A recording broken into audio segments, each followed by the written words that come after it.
Hi, Dr. Jugnesh Kumar, working as a professor in CSC department at STNU Institute of Technology and Management, Gurugram.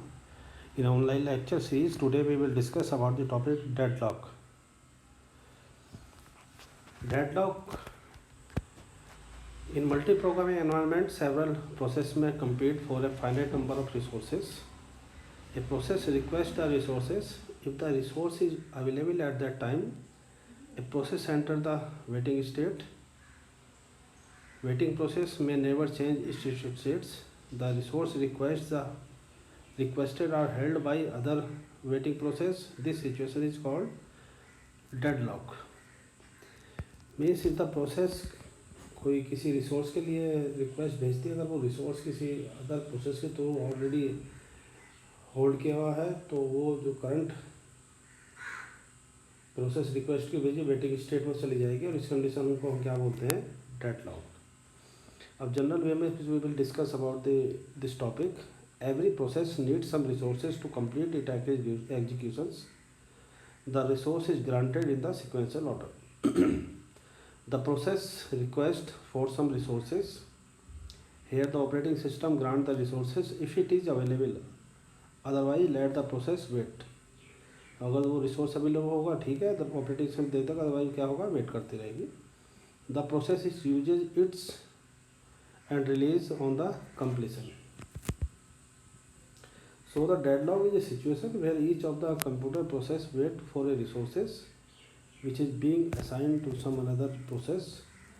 In this situation, none of the process get executed since the resource it needs is held by other process which is also waiting for some other resources to be released. So let us assume the example here. Here there are three process P1, P2 or P3 given here.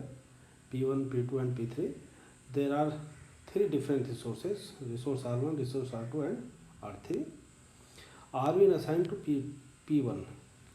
R1 resource is assigned to P1.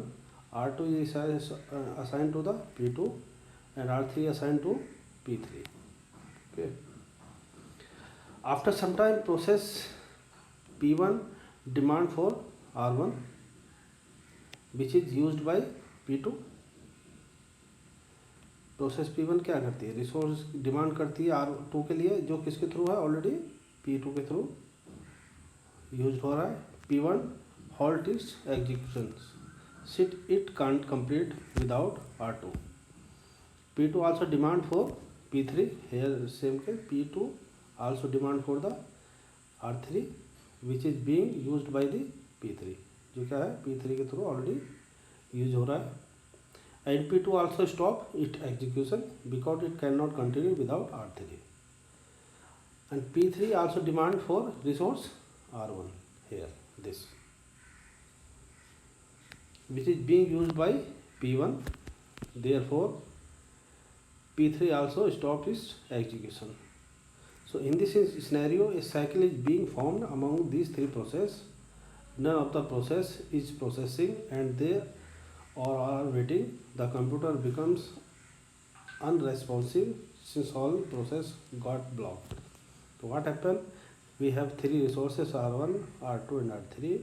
Resources R1 is assigned to P1, resources R2 assigned to P2, resources R3 assigned to P3. But process P1 request for R2 which is assigned to already P2.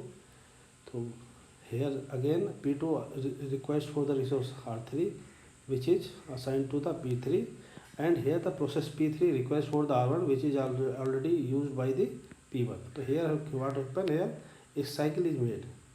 यहाँ पे क्या हो जाएगा, एक block बन जाएगा, deadlock का deadlock situation create हो रही है, एक साइकिल क्रिएट हो रही है. तो basically necessary conditions are used for the deadlock. They are four condition: mutual exclusion, second one is hold and wait, third one non preemption and fourth is circular wait. In mutual exclusion, resources can only be shared in mutual exclusion manner. It implies if two processes cannot use the same resources at the same time. क्या होगा, mutually exclusive कर सकती हैं resource को। और क्या होगा, अगर if two process can't use the same resources, दो प्रोसेस किसी भी एक रिसोर्स को एक साथ यूज नहीं करेंगे, this is called the mutual exclusive. Hold and wait, if a process waits for some resources while holding another resources at the same time, this is hold and wait. Non-preemption, if the process which one schedule will be executed till the completion, no other process can be scheduled by the scheduler meanwhile. तो जो process किसी schedule होगी वो completion execution होगा जब तक वो दूसरे के लिए नहीं कर पाएगी, this is called the non preemption. We already discuss in process scheduling non preemption, what is the non preemption in detail. What is circular wait, all the process must be waiting for the resources in a cycle manner so that the last process is waiting for the resources which is being held by the first process, this is called circular wait. So here we will look the resource allocation graph, which resource is allocated to which process and which process is using which resources. So we will discuss about this resource allocation graph. So what happen, we use here a set of vertices V and set of edges E. So P is partitioned into two types, P, process P, suppose you had P1, P2 and Pn, multiple process here, a set consisting all the process in the system, and R means resources. Here I have R1, R2 and Rm resources, basically set consisting of all resources type in the system. P and R we will use here. तो request edge what क्या होगी यहाँ पर, request edge directed graph क्या करा, P process P using resources R1, directed edge के लिए क्या होगा, resources R for P, assignment edge के लिए हम इस तरह का सिंबल यूज करेंगे here. So we will represent here process in through this circle and we will use resource type here. These are the instances. Instances means एक particular events, 4 instances हैं जो रेक्टेंगल के थ्रू रिप्रेजेंट कर रहे हैं। तब process P I request और R J is resource, ये प्रोसेस जैसे दिया ऊपर सर्किल में हमें क्या क्या प्रोसेस, और एरो से हम क्या करें, process P using this is the resource here, this is R J and this is P J, P one holding instance of R J like this, this is the resource means इसका जो instances है P one के through क्या है, hold कर रहा है। तो हम इस तरह से रिप्रेजेंटेशन होता है यहाँ पे इसका। अब हेयर एग्जाम्पल देखेंगे रिसोर्स एलोकेशन ग्राफ का, takes an example. Here given the 3 resources, also given 4 resources and 3 process. In this case process R2 is assigned to P1 and P1 also requesting for the R1 and R1 is already occupied by P2 and also sending the request for R3. Process P1 P2 क्या है, 2 resource use कर रहा है R1 और R2, और R3 के लिए क्या रिक्वेस्ट भेजिए, R3 क्या क्या है, P1 प्रोसेस P2 3 को क्या R1 रिसोर्सेज जो है दिया हुआ है। तो यहाँ पे क्या है, इस तरह का एक पिक्चर क्रिएट हो रही है। इसमें हम क्या करते हैं, ये रिसोर्सेस है हमारे रेक्टेंगल में, और इसमें जो पॉइंट दिए हैं नंबर ऑफ इंस्टांसेस है, कितने इंस्टांसेस एट ए टाइम हो सकते हैं, रिसोर्स एक्वायर हो सकते हैं प्रोसेस के। तो अब ग्राफ हम देखें यहाँ पे डेडलॉक क्या किस केस में होगा। जैसे बताया कि यहाँ पे 2 इंस्टांस इस रिसोर्स के हैं R2 के, एक इंस्टांस R1 के पास है, एक R3 के पास है, और R4 के पास 3 इंस्टांसेस हैं। अब इस केस में क्या होगा, जैसे बताया मैंने R2 को है P2 को दिया है, P1 क्या कर रहा है, R को रिक्वेस्ट भेज रहा है, और P2 पे क्या है, इस R2 का एक इंस्टांस है और R1 का एक इंस्टांस है, और ये आप किसको रिक्वेस्ट भेजा, R3 जो किसके थ्रू ऑलरेडी ऑक्यूपाई है P3 के लिए, और P3 किसी एक इंस्टांस के लिए R2 को रिक्वेस्ट भेज रहा है, R4 को नहीं भेज रहा, P3 R4 को भेज रहा है। तो यहाँ पे क्या हो रहा है, साइकिल क्रिएट हो रही है। तो साइकिल क्या होगी, एक दूसरे पे ऑलरेडी ऑक्यूपाई या दूसरे रिक्वेस्ट भेज रहा है, तो यहाँ पे होगा डेडलॉक क्रिएट हो गया। बेसिक फैक्ट क्या है, if graph contains no cycle no deadlock, this is important point of deadlock. If graph contains cycle, if only one instances per resource type, then the deadlock. If several instances per resource type, possibility of the deadlock. तो ये क्या है, अगर cycle है तो deadlock में है, अगर नहीं है तो क्या होगा, दैट इज डेडलॉक नहीं है उस केस में। अब मेथड क्या क्या है इसको हैंडलिंग करने के लिए डेडलॉक को, 4 मेथड है, deadlock ignorance, deadlock prevention, deadlock avoidance. तो डेडलॉक इग्नोरेंस में क्या है, deadlock ignorance is the most widely used approach among all the mechanisms. This is being used by many operating systems, mainly for end users. In this approach, the operating system assumes that deadlock never occur. This simply ignores deadlock. This approach is best suitable for the single end user system, where the user uses the system only for browsing and all other normal stuff. In this type of system, the user has to simplify, restart the computer in case of deadlock. Example is given है, Windows and Linux are mainly using this approach. इसमें क्या है, अगर ignorance कर देते हैं, अगर deadlock होता भी है तो उसमें क्या करेंगे, सिस्टम को रिस्टार्ट कर दो, डेडलॉक हमारा ब्रेक हो जाएगा अगर वो आ भी जाता है तो। This is the very simplest method of handling the deadlock. Second one is deadlock prevention.